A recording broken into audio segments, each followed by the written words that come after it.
మీ business ఏదైనా మీ ఊర్లో promotion చేయాలంటే అది సుమన్ టీవీతోనే సాధ్యం. ఇప్పుడే సంప్రదించండి. ఫస్ట్ ఎగిరిపోయిండు ఎడబడ్డాడు. మేము ఇద్దరం పడ్డాక ఆమె తీసుకొని రోడ్డు పక్కన కూర్చుండి పెట్టిన నా కొడుకు కనబడపోతే అటు ఇటు ఊరికి ఎంకలాడంగా డివైడర్ మీద పడినాడు. కొడుకు మృతి చెందిన వార్త 4 రోజులైనా కూడా ఇంకా తల్లికి తెలియలేదు. తల్లి కూడా ప్రాణాపాయ పరిస్థితుల్లో.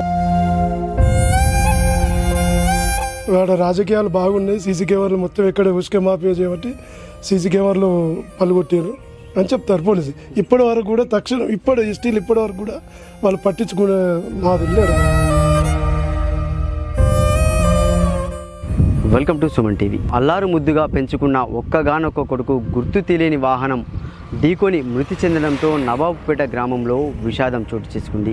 గూళ్ళ రక్షిత్ అనే బాలుడు తల్లి తండ్రితో కలిసి బంధువుల ఇంటికి వెళ్ళి వస్తుండగా గుర్తు తెలియని వాహనం బెజ్జంకి క్రాస్ వద్ద ఢీకొనడంతో గాలిలో ఎగిరిపడి డివైడర్కు తాకి మృతి చెందడం జరిగింది.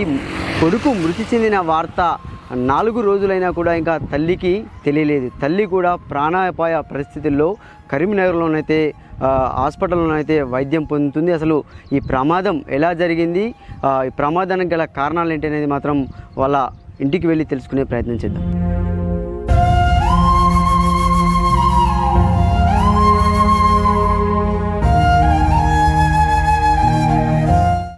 మృతి చెందినటువంటి రక్షిత్ వాళ్ళ ఇంటికైతే మనం రావడం జరిగింది. ఇంకా అంటే మనం ఇంత ముందుగా చెప్పుకున్నట్టు కూడా అంటే ఇంతవరకు కూడా వాళ్ళ తల్లికి ఐసీయూలోనే కరీంనగర్లో ప్రైవేట్ హాస్పిటల్లో అయితే ఐసీయూలోనే చికిత్స జరుగుతుంది. వాళ్ళ నాన్న అయితే ఉన్నాడు ఇంటి దగ్గర.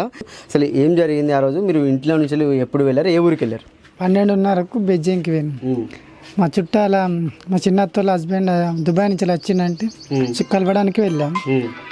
తిరిగి మళ్ళీ 4 గంటలకు వస్తుండగా బెజ్జంకామని దాటినాక గుర్తు తెలియని వాహనం వచ్చి ఢీకుంది.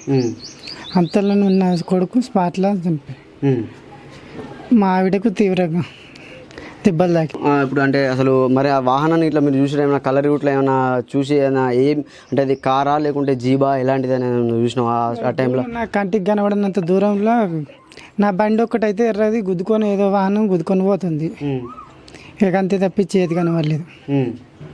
రక్షిత్కి అంటే ఎక్కడెక్కడ దెబ్బలు తాకినా మీరు ఎంత దూరంలో పడ్డారు? రక్షిత్ నాకు కనబడదు. ఫస్ట్ ఎగిరిపోయిండు ఎడబడ్డాడు. మేము ఇద్దరం పడ్డాక ఆమె తీసుకొని రోడ్డు పక్కన కూర్చుండి పెట్టిన నా కొడుకు కనబడపోతే అటు ఇటు ఊరికి ఎంకలాడంగా డివైడర్ మీద పడినాడు. ఇప్పుడు మీ భార్య పరిస్థితి ఎట్లా ఉంది? అంటే మీ కొడుకు చనిపోయిన విషయం ఏమైనా తెలుసా మీ భార్యకు? తెలియదు, ఆగే తెలియదు ఇంతవరకు. కండిషన్ జర కొద్దిగా అన్ని దెబ్బలు బాగా తాకినాయి. ఇప్పటికి మంచిగానే ఉన్నాడు అనుకుంటుంది, హాస్పిటల్లో ఉన్నాడు అనుకుంటుంది. ఇప్పుడు ఏమైనా మాట్లాడుతుందా మీ భార్య? కొద్దిగా మాట్లాడితే తలకాయ వస్తుందని ఒక చిన్న ఏదన్నా ఒకటి మాట్లాడుతుంది అంతే. నవపేట స్థానికులు కూడా ఉన్నారు అంటే ఆయన పోలీసులకు కంప్లైంట్ ఇవ్వడం ఏమంటున్నారు పోలీసులు? మరి మాకు 4:30కు మాకు ఫోన్ చేసారు.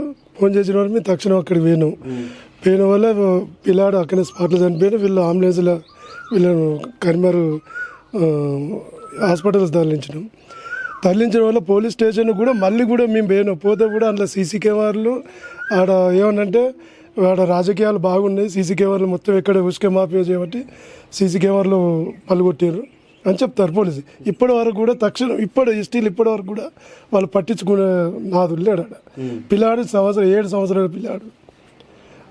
అది అంటే ఆడ సీసీ కెమెరాలు ఉంటే మరి పని చేయట్లేదు. అంటే సీసీ కెమెరాలు ఉన్నాయి కానీ పని చేయట్లేదు. సీసీ కెమెరాలు ఉన్నాయి పని చేయటం లేదు. అది జరిగింది. సీసీ కెమెరాలు ఉంటే దొరికే అవకాశం ఉండదు కదా. మావాడు ఏమంటాడంటే కర్రెకారు గుద్దింది అని అంటాడు. కర్రెకారు ఇప్పటి వరకు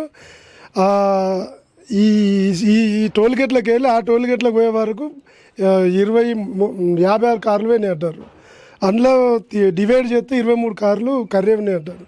అవి దొరికేంత స్తోమత కూడా లేదా పోలీసు వాళ్ళకు. ఇది అంతా పోలీసు వాళ్ళ నిర్లక్ష్యం. చూడవచ్చు. ఏదేమైనా కూడా ఒక చిన్న బాలుడు మాత్రం అంటే అభం శుభం తెలియని బాలుడు ఒక చుట్టాల ఇంటికి వెళ్ళేస్తుంటే కూడా ఒక గుర్తు తెలియని వాహనం ఢీకొని మృతి చెందడం. అక్కడ సీసీ కెమెరాలు కూడా లేకపోవడంతో కూడా ఇంకా ఐడెంటిఫై కాలేదు. ఇంకా తల్లికి కూడా ఈ ఘటన తెలియకపోవడం మాత్రం విషాదకరమైన ఘటనగా అయితే ఇది చూసుకోవచ్చు. కెమెరామెన్ శేఖర్తో సతీష్, సుమన్ టీవీ, సిద్దిపేట.